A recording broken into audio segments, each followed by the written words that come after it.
Salut, c'est Brigitte Girard, et vous êtes sur ma chaîne dédiée à la cosmétologie, aux soins de la peau et du visage. Abonnez-vous et laissez un like si la vidéo vous plaît. Alors, Dans la commençons. pratique médicale moderne, le terme qui réunit ce groupe de maladies vascularites limitées à la peau est de plus en plus courant. Une autre définition des pathologies est l'angiyite. Ces catégories de classification sont attribuées à la suite de l'identification régulière de nouvelles caractéristiques spécifiques. Du développement du processus pathologique. La maladie de la peau est assez rare. Selon les statistiques, il n'y a que 40 cas diagnostiques pour 1 million d'habitants. Quant à la catégorie d'âge, la pathologie concerne le plus souvent les femmes de plus de 30 ans. À ce jour, ce groupe comprend plus de 45 pathologies. Certaines d'entre elles se caractérisent par une évolution spécifique de la maladie, des facteurs causaux, ainsi que des manifestations symptomatiques. D'autres variétés, au contraire, sont difficiles à distinguer entre elles en raison d'un tableau clinique et d'une étiologie similaire. Parfois, elles sont même classées comme des formes de la même maladie. C'est pourquoi il est souvent difficile de diagnostiquer une vascularité. La situation est compliquée par l'absence d'une classification et d'une terminologie des maladies généralement acceptées. Il existe deux groupes principaux de maladies dans l'étiologie de la vascularité cutanée, les vascularites cutanées primaires. Elles se développent d'elles-mêmes en raison de troubles immunitaires dans l'organisme. Leur apparition n'est associée à aucune autre pathologie. Elles sont généralement classées dans la catégorie des vascularites cutanées allergiques, nécrotiques. Vascularites secondaires. Dans ce cas, la réaction pathologique de la peau survient dans le contexte de la maladie principale. La vascularité est alors une complication de la pathologie primaire. Étant donné que les vascularites secondaires n'appartiennent pas à des maladies indépendantes, l'attention principale est accordée aux vascularites cutanées primaires. Leur principal danger est le risque de transformation d'une inflammation localisée localement en une pathologie systémique dans ce cas, il y a une forte probabilité d'affecter les organes et systèmes vitaux d'une personne. Dans les cas les plus graves, elle conduit au décès du patient. Cause de la vascularité. Avant d'aborder les causes de la maladie, il est nécessaire de faire la distinction entre la vascularité primaire, maladie de type strictement autonome qui survient sans influence extérieure, et la vascularité secondaire, qui nécessitait les complications d'une autre affection pour se manifester. Les causes de l'apparition et l'étymologie de la vascularité primaire sont actuellement inconnues. Mais le second type, la vascularité secondaire, peut être une conséquence des maladies suivantes, infections bactériennes ou virales. Ayant entraîne une complication, prédisposition génétique du patient aux maladies du système circulatoire en général, réaction individuelle de l'organisme du patient en réponse aux vaccinations, la réaction résiduelle de l'organisme aux principaux poisons biologiques entrant dans la composition des médicaments utilisés dans le traitement des tumeurs malignes, l'effet sur l'organisme de certains sérums et composés chimiques présents dans les médicaments, la surchauffe ou le refroidissement sévère de l'organisme, diverses blessures. Chacun de ces facteurs peut entraîner le début du processus de modification de la structure antigénique du tissu qui constitue la base des vaisseaux sanguins. Dans ce cas, la réaction de l'organisme au changement de structure sera la production d'anticorps qui attaqueront les vaisseaux, les prenant pour des corps étrangers, comme dans le cas de la maladie auto-immune du lupus érythémateux, lorsque le système immunitaire tue les cellules de l'organisme. Toutefois, s'il s'agit d'atteindre et de fixer la paroi du vaisseau infect, il se développait une vascularité d'importance locale, qui n'affecte que la partie du vaisseau sur laquelle se trouve l'infection. On parle alors de vascularité segmentaire. Traitement des photodermatoses. Dans le traitement des patients atteints de photodermatose, il est tout d'abord nécessaire d'éliminer ou de réduire l'effet des photosensibilisants. Des préparations aux propriétés photoprotectrices sont prescrites. L'acide nicotinique, vitamine PP, vitamine B3, a un effet photosensibilisant. C'est un élément indispensable d'un certain nombre de systèmes enzymatiques qui jouent un rôle important dans les processus de respiration des tissus et dans tous les types de métabolisme. Glucides, protéines, lipides et énergie. Il possède une propriété vasodilatatrice prononcée, mais non durable, dilatation des capillaires dans tout le lit vasculaire, réduit le taux de cholestérol et d'acide gras libre dans le sang, a un effet hypoglycémique, affecte favorablement la fonction du foie, de l'estomac, du cerveau, du myocarde, a un effet antiprurigineux et diurétique, participe à l'activation du système sanguin anticoagulant. Le médicament est peu toxique et peut donc être utilisé pendant longtemps chez les patients atteints de photodermatose.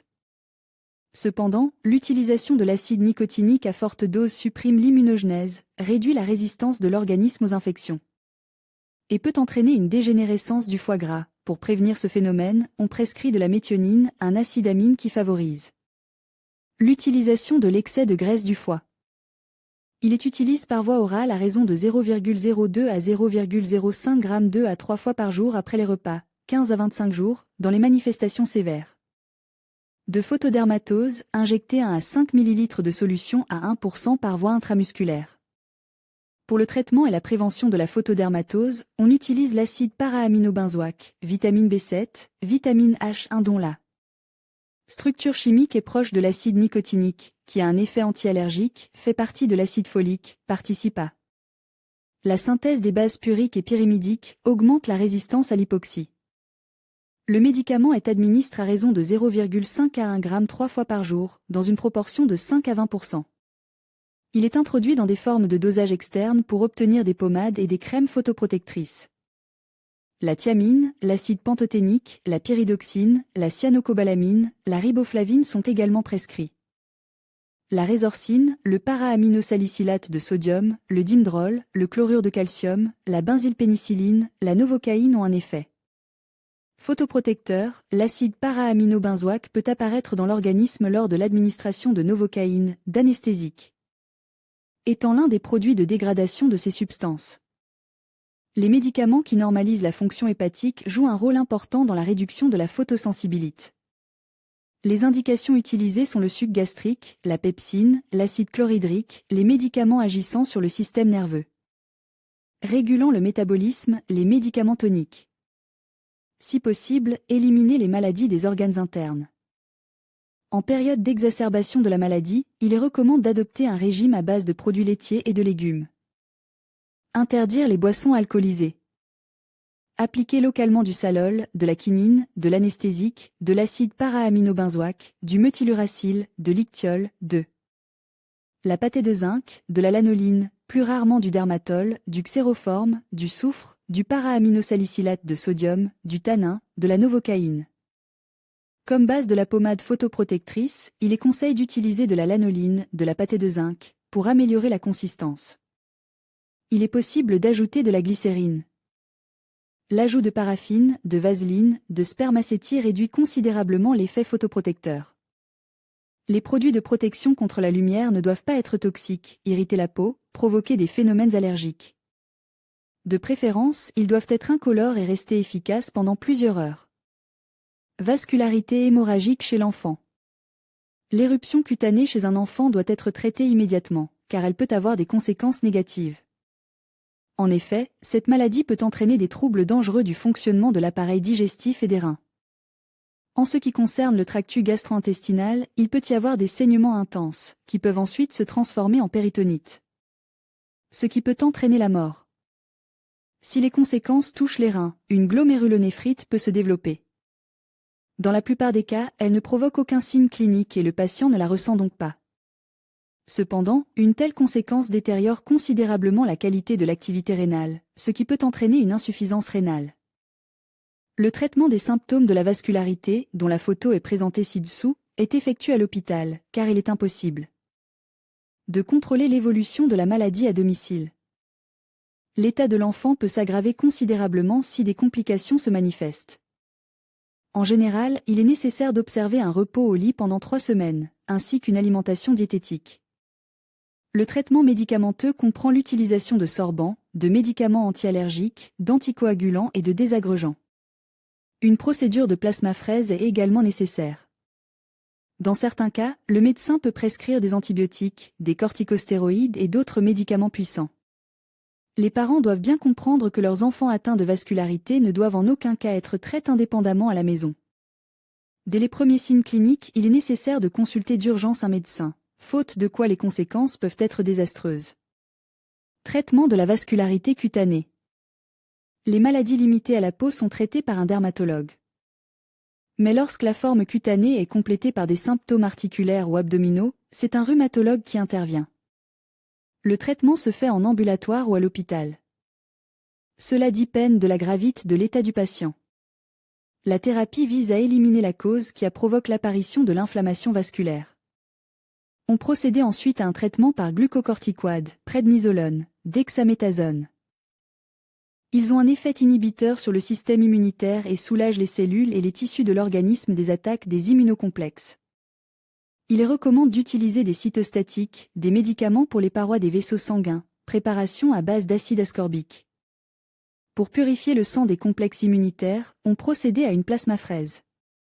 Pour éliminer les défauts esthétiques, on a recours à une thérapie externe. Les patients lubrifient les zones touchées avec des crèmes et des pommades spéciales. Classification des vascularites.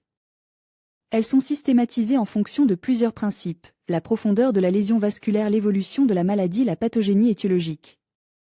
Classification selon la profondeur des lésions vasculaires. Les cliniciens privilégient la systématisation de la maladie en fonction de la profondeur de la localisation et de la localisation des lésions vasculaires. On distingue ainsi les principaux types de vascularites: superficielles. Le derme et ses vaisseaux, capillaires, sont soumis à l'inflammation. Profonde. Les vaisseaux des couches plus profondes, bordant la peau et le tissu sous-cutané, sont touches. Les vascularites cutanées de type superficiel sont l'artériolite allergique, la vascularité hémorragique, capillarite chronique. Syndrome allergique de Ruyter, vascularité nodulaire. Les vascularites cutanées profondes comprennent périartérite nodulaire cutanée, l'érythème nodulaire de nature chronique. Bien que la systématisation ait été proposée dans les années 1974, elle est la plus utilisée de nos jours. Classification selon la forme d'évolution de la maladie. Selon cette classification, on distingue vascularité aiguë. Elles sont uniques. Elles se caractérisent par des défaillances immunitaires réversibles provoquées par une augmentation brutale de l'hypersensibilité. Allergie, provoquée par une infection ou l'action d'un médicament. L'apparition de poussées dans ce cas est possible, mais elles ne sont pas évolutives. Vascularité chronique. Caractérisée par des poussées progressives fréquentes et de courtes remissions. Dans ce cas, les troubles immunitaires sont difficilement réversibles ou irréversibles. La vascularité chronique comprend les rhumatismes, l'arthrite, la maladie de Buerger, la périartérite nodulaire, etc. Prévention. Les mesures préventives suivantes sont appliquées: traitement approprié et opportun des maladies susceptibles de favoriser l'apparition de la vascularité. Il est recommandé d'éviter tout contact avec des substances allergènes. Assainissement des foyers d'infection. L'utilisation injustifiée de médicaments doit être exclue. Adopter un mode de vie sain, ne pas fumer et ne pas consommer de boissons alcoolisées. Mangez bien, augmentez la teneur en protéines, en fruits et en légumes de votre menu, et évitez les aliments sales, frits et gras. Faites de l'exercice, course à pied, natation, marche, etc. Ne pas surchauffer et ne pas trop refroidir, car cela aggrave l'état de la peau et affecte négativement l'immunité d'une personne. En résumé, il convient de noter qu'un ensemble de mesures thérapeutiques est prescrit individuellement pour tous les cas de vascularité. Les causes de la maladie, le tableau clinique, l'acuité et la gravité du processus, ainsi que l'âge du patient sont pris en compte. L'exactitude et la pertinence de tous les articles du site sont vérifiés par un personnel médical certifié, conformément à notre traitement de la vascularité. Dans ce cas, la thérapie poursuit plusieurs objectifs: prévention du développement de la maladie et de l'apparition de complications. L'élimination de la menace d'une issue fatale dans les cas particulièrement graves. Soulager le patient des symptômes désagréables. Prévenir l'apparition d'une pathologie dans le futur. L'utilisation de glucocorticoïdes, médicaments base sur les hormones produites par le pancréas, prednisolone, de cytostatiques. Médicaments qui aident à ralentir le processus de division cellulaire, cyclophosphan, contribuent à réduire le processus inflammatoire. Le traitement de la vascularité est long et se déroule en milieu hospitalier. Dans le cas d'une forme légère de la maladie, des agents non stéroïdiens peuvent être prescrits. Par exemple, l'indométhacine. Les médicaments non hormonaux sont mieux tolérés par les patients et leur utilisation ne s'accompagne pas d'effets secondaires. En complément de la vascularité, des médicaments sont utilisés pour aider à dilater les vaisseaux sanguins et restaurer l'élasticité de la paroi vasculaire, prévenant ainsi la thrombose. La vascularité peut être mortelle. En l'absence de traitement, la mort survient dans plus de la moitié des cas. Le taux de survie à 5 ans des patients bénéficiant de soins médicaux opportuns est de 60 à 90%. Régime alimentaire en cas de vascularité. Le régime alimentaire d'un patient atteint de vascularité est élaboré en tenant compte des causes qui ont conduit au développement de la maladie. Tout d'abord, ce régime vise à éliminer la possibilité de réactions allergiques. Il interdit l'utilisation de produits qui provoquent des allergies, lait, œufs de poule, fraises, agrumes. Dans le cas de la vascularité, la thérapie prescrite a un effet généralement négatif sur l'organisme. Les mêmes cytostatiques ralentissent les processus métaboliques, contribuent à une diminution de l'immunité, dépriment le foie. Pendant le traitement avec de tels médicaments, il convient d'inclure dans votre régime alimentaire une variété d'aliments riches en vitamines et en minéraux. La prise de vitamines n'est pas superflue. Pendant toute la durée du traitement, il ne faut pas refuser de manger des légumes frais, des fruits, sauf ceux qui provoquent des allergies, des produits laitiers fermentent, en particulier du fromage blanc, des fruits secs, diverses céréales. Le traitement par anti-inflammatoires hormonaux peut entraîner une augmentation de la tension artérielle. En cas d'hypertension, il faut refuser le café, les viandes grasses, les conserves, les viandes fumées, les muffins, le sel. Il est également recommandé de surveiller le taux de sucre dans le sang. Il est interdit à tous les patients de consommer de l'alcool, même en petite quantité. Une bonne alimentation en cas de vascularité est la clé d'une bonne santé. Certains patients doivent suivre un certain régime alimentaire tout au long de leur vie. Classification internationale des maladies 10e révision SIG 10. L80 L99 autres maladies de la peau et du tissu sous-cutané L80 vitiligo L81 autres troubles de la pigmentation L81.0 hyperpigmentation. Post-inflammatoire L81.1 cloasma L81.2 taches de rousseur L81.3 taches de café L81.4 autres hyperpigmentations mélaniques. L81.5 leucodermie, non classé ailleurs L81.6 autres troubles associés à une diminution de la formation de mélanine L80 Angst, 7 dermatose rouge pigmentée L81.8 autres troubles de la pigmentation spécifiée L81.9 troubles de la pigmentation non spécifiée. L82 kératose séboréique L83 acanthose nigricane L84 callosite et durion L85 autres épaississements épidermiques L85.0. Ichtyose acquise L85.1 kératose acquise de la paume et de la région plantaire. L85.2 kératose par piqûre de la paume et de la plante. L85.3 xérose de la peau L85.8 autres épaississements épidermiques spécifiés L85.9 épaississements épidermiques non spécifiés. L86 astérisque kératodermie dans les maladies classées dans d'autres rubriques L87 modification ponctuelle transpidermique L87.0 kératose. Folliculaire et parafolliculaire pénétrant la peau maladie de Kirl L87.1 collagénose perforante réactive L87.2 élastose. Perforante rampante L87.8 autres troubles perforants transpidermiques L87.9 troubles perforants transpidermiques sans précision. L88 pyoderma gangrénosome L89 ulcération de cubital L90 lésion cutanée atrophique L90.0 lichen plan scléreux et atrophique. L90.1 anétodermie de Schwenninger-Buzy L90.2 anétodermie de Jadasson-Pellizzari L90.3 atrophodermie de Pasini-Pierini. L90.4 acrodermatite chronique atrophique. L90.5 cicatrices et fibrosée cutanée L90.6 strie atrophique L90.8 autres modifications atrophiques de la peau L90 Angst, 9 altérations atrophiques de la peau non précisées L91 modification hypertrophique de la peau L91.0 cicatrice kéloïde L91. 8 autres altérations cutanées hypertrophiques L91.9 altération hypertrophique de la peau sans précision L92 granulomatose 2. La peau et du tissu sous-cutané L92.0 granulome annulaire L92.1 nécrobiose lipoïde, non classé ailleurs L92.2 granulome. Du visage L92.3 granulome de la peau et du tissu sous-cutané cause par un corps étranger L92.8 autres modifications granulomateuses. De la peau et du tissu sous-cutané. L92.9 granulomatose de la peau et du tissu sous-cutané, sans précision. L93 lupus érythémateux L93.0 lupus érythémateux discoquide L93.1 lupus érythémateux cutané subaigu L93.2 autres lupus érythémateux. Limite L94 autres altérations localisées du tissu conjonctif L94.0 sclérodermie localisée L94.1 sclérodermie linéaire L94 endet.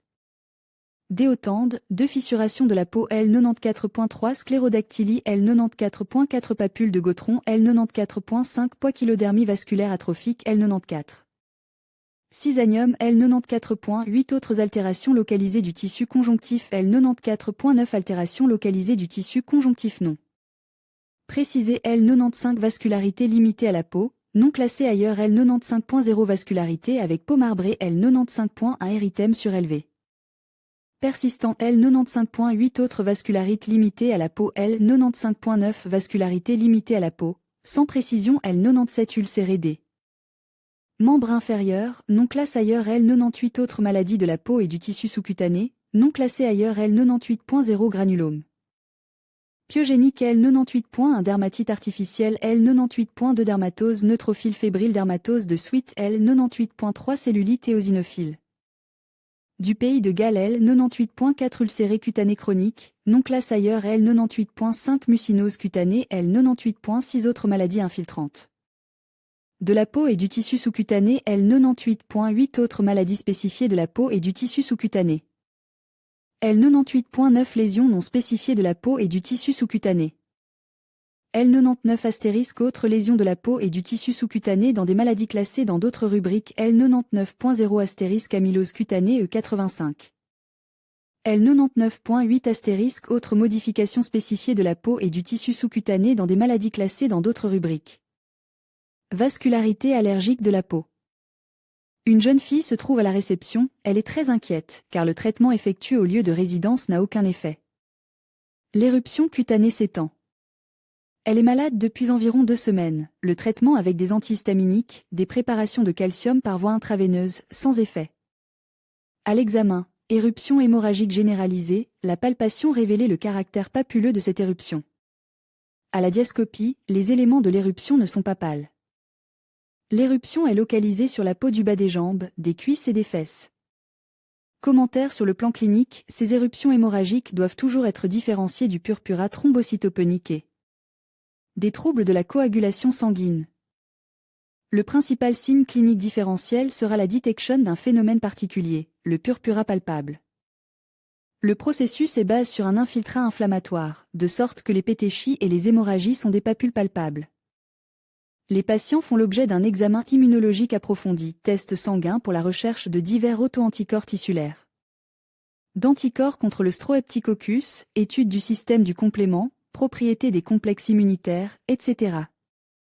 Lors du traitement, le médecin doit faire preuve de détermination et prescrire des corticostéroïdes par voie orale ou parentérale. Les patients doivent faire l'objet d'un examen clinique complet et d'un suivi continu. Une hospitalisation dans un hôpital spécialisé est souhaitable. Comment diagnostiquer une vascularité ? Le diagnostic de vascularité systémique est d'autant plus facile à poser que le nombre d'organes et de vaisseaux impliqués dans la pathologie est important. En outre, l'observation des composants vasculaires ainsi que la manifestation de la sensibilité sont importantes pour le diagnostic. Le diagnostic est nécessairement confirmé par des examens de laboratoire. L'accent est mis sur les processus allergiques ou inflammatoires détectés dans le sang du patient. En outre, on procédait à un examen échographique et radiologique des vaisseaux et des organes internes avoisinants après toutes ces analyses, un diagnostic est posé et un traitement est prescrit. Symptômes et signes de la vascularité cutanée. Photo. Les symptômes de la vascularité cutanée sont hétérogènes et très divers. Cependant, il existe des signes communs à ce type de dermatose. Les modifications de la peau sont de nature inflammatoire. Dans la localisation des éruptions cutanées, on observe une certaine symétrie. Gonflement du derme, tendance à la nécrose et à l'hémorragie. Manifestation de polymorphisme. Les symptômes pathologiques sont d'abord détectés après une maladie infectieuse, allergique ou auto-immune, une hypothermie, un médicament. Puis aggravation, puis atténuation du caractère des néoplasmes. L'aspect de la vascularité cutanée, photo, peut être différent. Fondamentalement, il s'agit d'une éruption hémorragique, qui s'élève au-dessus des zones de peau saine et qui est bien perceptible à palpation. Mais il peut aussi s'agir de croûtes, de nécrose, d'ulcérés, d'érosion, de nodules, de purpura ou tout simplement de taches livides. Traitement de la vascularité cutanée. Avant de commencer le traitement de la vascularité cutanée, l'état général du patient est évalué. Le degré d'activité et la nature systémique de la maladie sont déterminés. Pour ce faire, des analyses de sang et d'urine sont réalisées, un immunogramme et un coagulogramme sont établis, un examen histologique est effectué ainsi qu'un certain nombre d'autres mesures diagnostiques. Dans la quasi-totalité des cas, le patient se voit prescrire un repos au lit, car très souvent les vascularites limitées à la peau s'accompagnent d'une hypotension orthostatique, trouble soudain de la conscience ou évanouissement. L'angite ou la vascularité cutanée est généralement traitée avec les médicaments suivants. Glucocorticoïdes, ils soulagent la symptomatologie des lésions cutanées, mais n'éliminent pas la cause de la maladie elle-même. En règle générale, dans les cas graves, on prescrit de la prednisolone, qui est associée à de l'héparine, ce qui augmente la coagulation sanguine. Diclofénac, indométhacine, acide acétylsalicylique, ces médicaments font partie du groupe des anti-inflammatoires non stéroïdiens, AINS. L'héparine est un anticoagulant et un antiagrégant, elle prévient la thrombose. Le médicament doit être pris pendant au moins 3 à 5 semaines, avec un diagnostic constant du système hémostatique. Si les moyens susmentionnés ne donnent pas de résultat, une plasmaphrèse est prescrite. Acide nicotinique après un test de tolérance. Lors du traitement de la vascularité cutanée, il est déconseillé d'utiliser des antihistaminiques, ainsi que des vitamines et D. Préparation à base de calcium. Les mesures thérapeutiques ne doivent pas être interrompues lorsque la symptomatologie externe disparaît. Elles doivent être poursuivies jusqu'à ce que les paramètres de laboratoire soient complètement normaux. Et pour éviter les récidives de vascularité cutanée, il est nécessaire d'appliquer un traitement de soutien pendant les 6 à 12 mois qui suivent la guérison. Document intéressant sur ce sujet. L'apparition de la vascularité sur les jambes. La cause de la vascularité sur les jambes est le processus inflammatoire des parois vasculaires, qui viole leur. La vascularité rénale existe-t-elle? Chez environ la moitié des personnes souffrant de vascularité hémorragique ou cryoglobulimique, les processus inflammatoires. La vascularité affecte-t-elle les yeux? L'une des formes d'inflammation des vaisseaux de la rétine est la vascularité oculaire. Reconnaître la maladie peut être reconnu par recommandation de lecture pour vous personnellement. Zoya Petrovna, 5 septembre 2019, 11h40 am. Il y a un an, j'ai trouvé un emploi de conseillère dans un magasin de vêtements féminins à la mode. J'aime énormément mon travail, car grâce à moi, des femmes se transforment, commencent une nouvelle vie, fondent une famille et profitent simplement de nouveaux achats. Mais au bout d'un an, après avoir couru avec tant d'enthousiasme au service de mes clientes, j'ai commencé à sentir que mes jambes commençaient à fatiguer. Et après tout, le code vestimentaire m'interdit de porter des talons. Au travail, une collègue m'a conseillé d'acheter le gel Varius. Je lui ai fait confiance, mais je suis allée sur les forums et j'ai lu des commentaires à son sujet. J'ai décidé que c'était mon salut. Tout s'est avéré exact. Après 2 semaines d'utilisation des moyens antivarices, je cours comme avant. La douleur a disparu, mes jambes ne me font pas mal.